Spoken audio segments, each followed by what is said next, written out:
Merci d'être sur la télévision Labari pour suivre le journal de ce jour, mardi 24 juin 2025. Mesdames et messieurs, bonsoir et bienvenue à tous.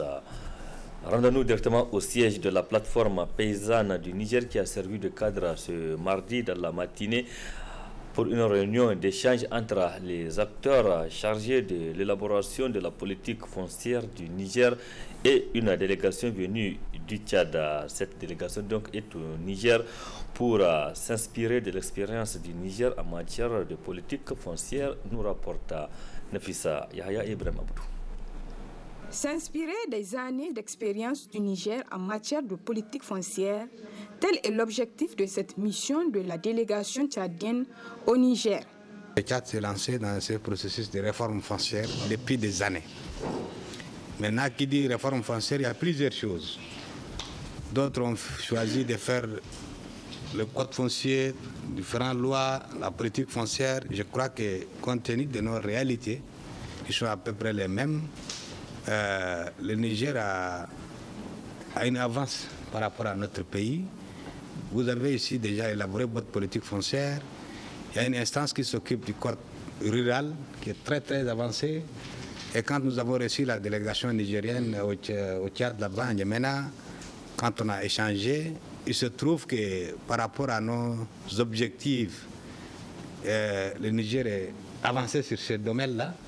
Donc nous nous sommes dit il faudrait vraiment qu'on aille là-bas, qu'on échange avec eux, qu'on apprend, qu'on essaie de savoir quels sont les défis, les succès, les difficultés que vraiment le Niger a rencontrés pour arriver aujourd'hui à cet stade. Avant de souhaiter la chaleureuse bienvenue à ses frères du Tchad, le président de la plateforme paysanne du Niger, acteur majeur de l'élaboration de la politique foncière au Niger, a rassuré la délégation tchadienne du partage de l'expertise du Niger en la matière. Nous nous réjouissons que vous ayez choisi le Niger pour venir partager avec vous l'expérience que nous avons vécue de l'élaboration de la politique foncière jusqu'à sa validation, et nous sommes à la phase mise en œuvre. Comme ça, vous allez découvrir un peu le chemin que nous avons parcouru. J'avoue, ne croyez pas que vous êtes en retard. Même là où vous croyez que c'est avancé, il y a aussi jusque-là, il y a encore du chemin à parcourir.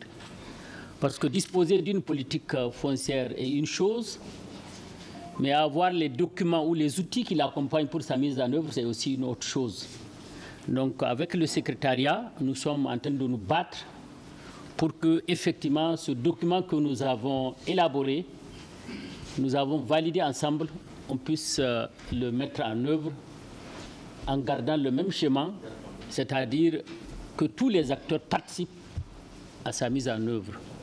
Deux communications importantes sont inscrites à l'ordre du jour de cette rencontre de partage, a souligné le secrétaire permanent du Code rural du Niger. Deux communications vont être faites, notamment celle qui va être faite par le doyen, celui qui nous accompagne nuit et jour, Dr Abouba, sur un peu la politique foncière rurale, mais également une communication de la plateforme paysanne, ou plutôt du consortium, par rapport au bilan de tout ce qu'ils ont eu à faire dans le cadre vraiment de l'accompagnement du Niger à asseoir les bonnes conditions d'une gouvernance foncière rurale.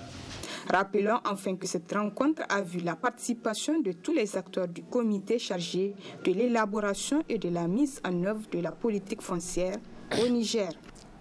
Merci Nafissa Yahya. La première session ordinaire du Conseil consultatif de la refondation est convoquée pour le samedi 28 juin 2025. C'est le président de la République, le chef de l'État, le général d'armée Abdurrahman Tchani, qui a signé hier le décret portant convocation de cette session. Nassirou Bodo, acteur politique du mouvement Tous pour la République, tout en fondant l'espoir sur cette session, demande aux autorités de promouvoir la justice sociale. On l'écoute. Que ça soit convoqué, c'est tout naturellement dans la droite ligne de tout ce qui est en cours aujourd'hui au Niger, et de tout ce qui est en cours, mais qui se met à l'écart de l'essentiel de ce que le peuple attend.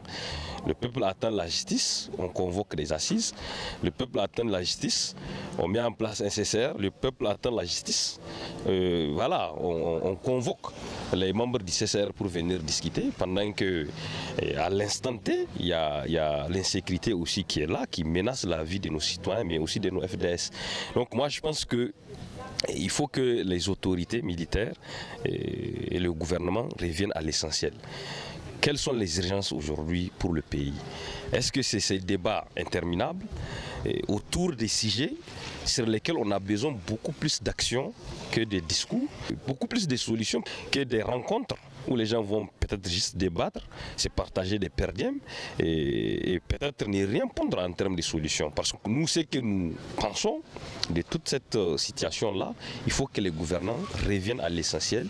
Le pays est aujourd'hui dans des problèmes. Et donc moi, je pense que on n'a pas besoin, en tout cas, de beaucoup de récréation. Parce que bon, moi, je l'ai dit comme aux assises, ça ne va pas, si vous voulez, proposer mieux que ce qu'attendent les gouvernants de toutes ces structures ou de toutes ces institutions qui sont en train d'être mises en place ou d'être convoquées pour telle ou telle session. C'est des conseillers, c'est un chef d'État, et nous espérons qu'ils vont réussir ce qu'ils ont promis au peuple, mais nous les invitons à revenir à l'essentiel, la justice sociale et les questions de développement. Mais tout le reste, et surtout la question de sécurité.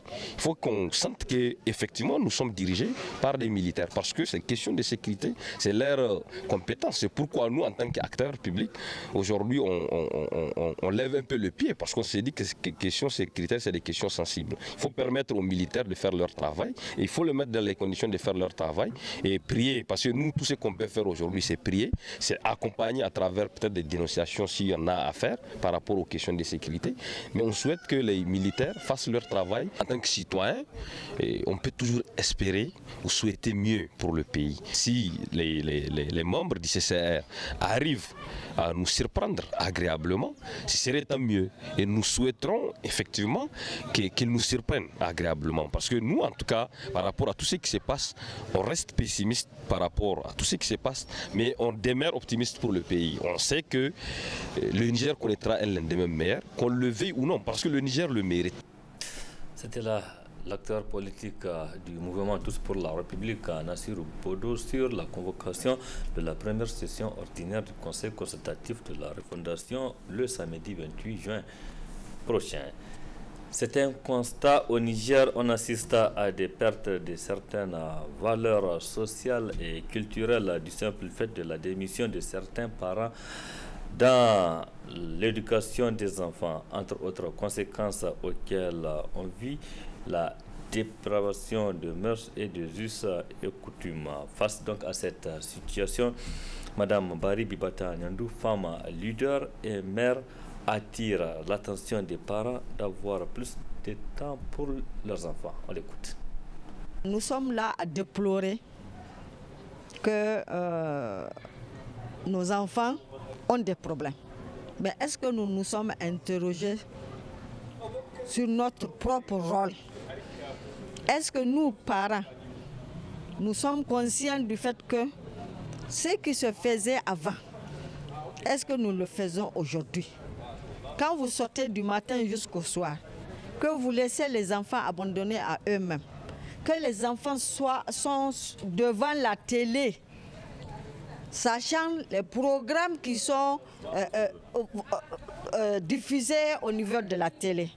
Si nous regardons maintenant, même les dessins animés ne sont pas anodins. Même ça, est-ce que nous nous sommes dit, est-ce que nous sommes en train d'éduquer nos enfants? Est-ce que ce n'est pas la rue qui éduque les enfants? Est-ce que ce n'est pas la télé qui éduque les enfants? Est-ce que nous n'avons pas baissé les bras? Parce que c'est que nous avons connu. Avant, nos parents étaient là. Les voisins étaient là pour l'enfant. Hein? Le maître de l'école était là. Moi, je me rappelais avant, hein, quand ton maître te voyait dans la rue, il te demandait, mais tu fais quoi ici? Tu n'as pas de cahier, tu n'as pas de travail, à la maison, vous n'avez rien à faire. Mais ici, maintenant, ce n'est pas ça. Quand le voisin parle, le père n'est pas content. Quand le voisin parle, la mère n'est pas contente. Alors que le voisin veut se substituer à votre manque, vous qui n'êtes pas là. Si le voisin est là, avant c'était ça. Il est éduqué, tout le monde éduquait l'enfant. Maintenant, moi je dis, il faut que nous, parents, que nous prenions le taureau par les cornes, que nous nous disions que le maître seul ne suffit pas, que notre apport est essentiel et que nous ayons le temps pour nos enfants, hein? Parler, causer avec les enfants, nous intéresser aux émissions que les enfants regardent ou écoutent, leur dire ce qui est bien, ce qui n'est pas bien, ce qu'ils doivent prendre et ce qu'ils doivent laisser de côté. Je pense qu'en faisant cela, nous allons arriver vraiment, hein, à mettre les choses sur les rails. Donc, on peut dire mais quand un enfant est abandonné à lui-même, quelle éducation il va prendre? Celle de la rue? Celle de celui qui veut le faire flancher? Or, si il écoute de l'autre côté et que le parent rectifie de ce côté-là, moi je me dis que les choses vont en bien, pas en mal. Il faut que nous ayons le temps pour nos enfants. Le mari, la femme, les parents. Or, on est au travail, on est à la, comment on dit, les foyers, on est au mariage, on est au décès. C'est vrai que c'est du social. Mais il faudra que nous ayons à l'esprit que nous avons laissé des enfants qui ont besoin de nous, qui ont besoin que nous les accompagnions. Quand l'enfant te pose une question, il faut lui répondre. Quand l'enfant pose un acte qui n'est pas bien, hein, il faut lui dire cet acte il n'est pas bon, il ne faut pas le refaire.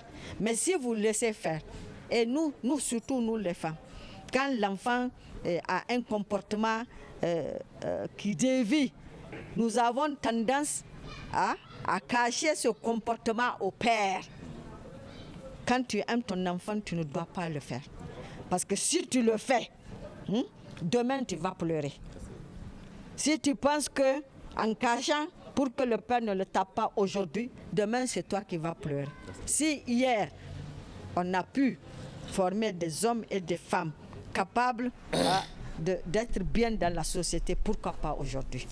C'était à l'instant Barry Bibata Nyandou, femme leader, qui interpelle les parents face à l'éducation des enfants. Elle demande aux parents donc d'avoir plus de temps pour les enfants. Parlons santé à présent. Aujourd'hui, nous nous intéressons à la tuberculose, une maladie infectieuse et contagieuse qui affecte le plus souvent les poumons. Elle est causée par le bacille de Koch. Comment donc cette maladie se manifeste et comment la prévenir? Réponse avec le docteur Yacouba Fumakoy. Les symptômes sont entre autres la toux qui se prolonge dans le temps, qu'on appelle une toux chronique, d'accord, lequel crachat qui contient du sang, qu'on appelle hémoptysie. Et donc, en plus de la toux, nous avons la fièvre qui se prolonge également dans le temps, qu'on appelle une fièvre au long cours. Et indépendamment de ces deux symptômes, nous avons aussi le manque d'appétit, l'amaigrissement. Et nous avons aussi la fatigue. Quelles sont les caractéristiques de la symptomatologie de la maladie en question? Maintenant, pour parler des conséquences, c'est une maladie qui évolue de deux façons, selon que les personnes qui en sont atteintes soient mises sous traitement ou pas. Voilà. Sans traitement, l'évolution s'est faite inéluctablement vers la propagation de la maladie dans l'organisme, ce qu'on appelle la septicémie, et qui peut atteindre septicémie qui peut atteindre les autres organes en dehors des poumons qui constituent le point de départ en fait, de la maladie. Donc les autres organes peuvent aussi en être atteints suite à cette septicémie. Donc c'est pour vous dire qu'aucun organe n'est épargné. Donc telles sont les conséquences, une des conséquences en fait, de la maladie. En dehors de l'atteinte des organes à distance, qu'on appelle les formes extra-prémolaires de la maladie, nous avons aussi l'évolution vers le décès si rien ne fait. Je parle toujours de l'évolution sans traitement. Si rien ne fait, ça se fait vraiment vers le décès. Et ça, c'est, si vous voulez, l'évolution ultime de la maladie. Il existe des moyens préventifs. Et c'est une maladie infectieuse, comme je le disais tantôt dans la définition, qui est due à une bactérie. Et c'est une maladie pour laquelle on dispose d'un vaccin. Et pour toutes les maladies d'une manière générale, dont on dispose de vaccins, la prévention s'est faite d'abord par la vaccination. C'est une maladie pour laquelle on dispose donc de vaccins. Donc la prévention, le moyen préventif efficace d'abord qui vient au premier plan, c'est la vaccination. C'était Dr Yacouba Mokoy sur la tuberculose et le mode de prévenir cette maladie.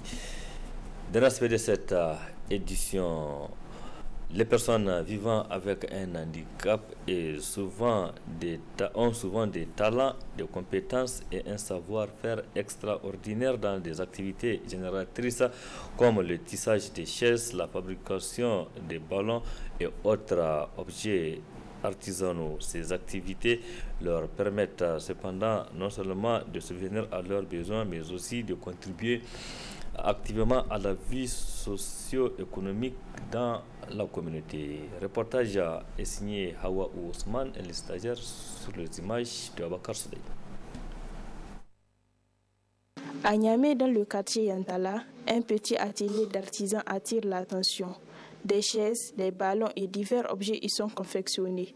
Des personnes vivant avec un handicap s'adonnent ainsi à des activités génératrices de revenus AGR. Une voie vers la dignité et l'autonomie. Ces métiers manuels leur permettent une insertion socio-économique, malgré des conditions souvent précaires. An gode ma Allah tunda dai ka gani yanda muke kuma muna ga kokari muna aiki muna ke da kanmu. Nous remercions Dieu parce qu'on ne peut pas dire qu'à cause de notre handicap, on ne peut pas travailler. Et on arrive à subvenir à notre besoin. Et d'autres savent faire le travail, mais pour manque de moyens, ils n'arrivent pas à l'exercer.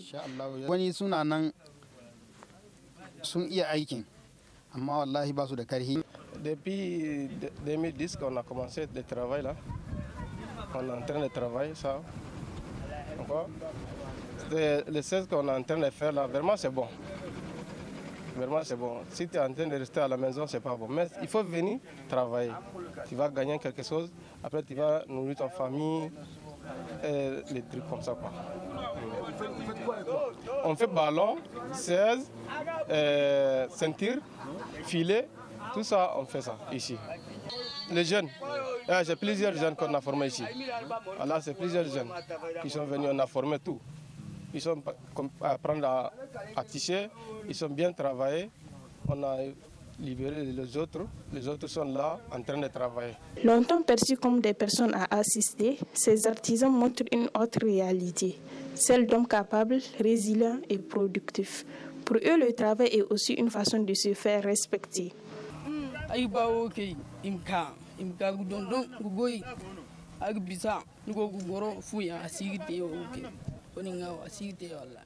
Je voudrais assez que les jeunes qui restent à la maison viennent apprendre, c'est mieux que de rester à la maison.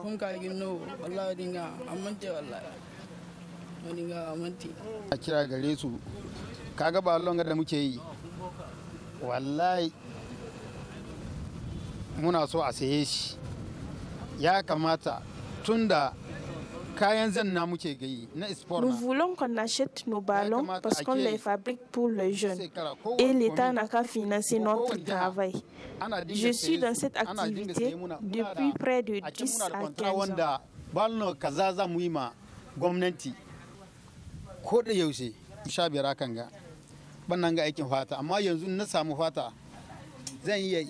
portefeuille L'État peut nous aider.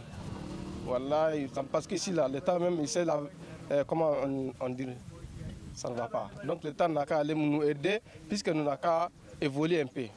On est en train de faire les ballons, les 16, l'État ne vient pas pour acheter pour nous, l'État n'aide pas pour nous, donc c'est pas bon. L'État n'a qu'à nous aider pour que nous évoluions. Après, les gens qui sont à la maison, ils voient que vraiment l'État est en train de... Ces AGR ne sont pas seulement des moyens de survie, mais aussi et surtout des leviers d'inclusion sociale et économique. Ces produits sont très appréciés par la clientèle. Merci Hawaou. Et surtout, ces handicapés donc, ont plus de besoins et de soutien pour mener à bien leur activité génératrice de revenus. Courage donc à eux. Point final de cette édition. Merci aussi à vous de l'avoir suivi. Restez en compagnie du programme de la télévision de Labari. Excellente nuit à toutes et à tous. Bonsoir.